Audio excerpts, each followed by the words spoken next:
नमस्कार दोस्तों, आज की इस वीडियो में हम बात करेंगे दुनिया के सबसे खतरनाक तनाव में से एक ईरान और इजराइल के बीच चल रहे संघर्षों के बारे में। ये सिर्फ दो देशों की लड़ाई नहीं है, बल्कि इसका असर पूरे मिडिल ईस्ट और दुनिया की राजनीति पर पड़ता है। अगर इतिहास देखें तो एक समय ऐसा भी था जब ईरान और इजराइल के रिश्ते खराब नहीं थे।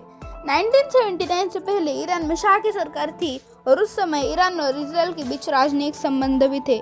लेकिन 1979 की इस्लामिक क्रांति के बाद सब बदल गया। ईरान में नई सरकार बनी जिसने इजराइल को अपना दुश्मन घोषित कर दिया।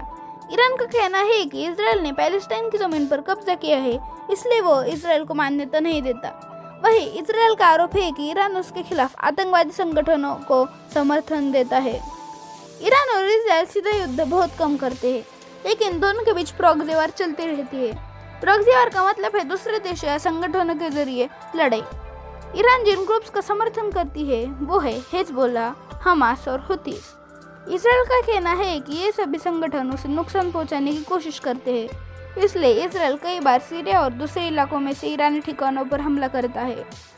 ईरान और इजराइल के बीच सबसे बड़ा मुद्दा है ईरान का न्यूक्लियर प्रोग्राम। इजराइल को डर है कि अगर ईरान न्यूक्लियर हथियार बना लेता है तो ये उसके लिए बहुत बड़ा खतरा होगा। इसलिए इजराइल और कई वेस्टर्न देश ईरान पर आरोप लगाते हैं कि वह गुप्त रूप से न्यूक्लियर हथियार बनाने की कोशिश कर रहा है।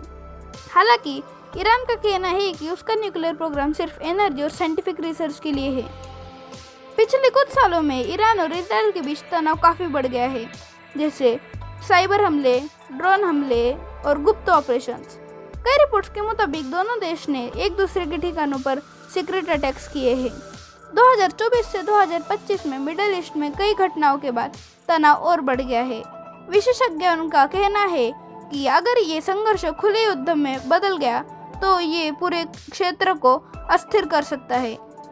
अगर ईरान और इजराइल के बीच बड़ा युद्ध होता है तो इसके असर हो सकते हैं तेल की कीमतों में भारी बढ़ोतरी, मिडिल ईस्ट में अस्थिरता, बड़े देशों की सैन्य भागीदारी, क्योंकि इस क्षेत्र में दुनिया का बड़ा हिस्सा तेल और गैस सप्लाई का है।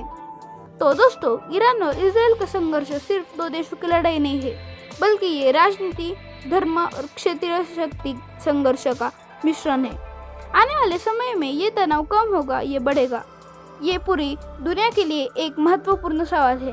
अगर आपको ये वीडियो जानकारीपूर्ण लगे हो तो वीडियो को लाइक करें, चैनल को सब्सक्राइब करें और कमेंट में बताएं कि आप किस टॉपिक पर अगली वीडियो देखना चाहते हैं। धन्यवाद।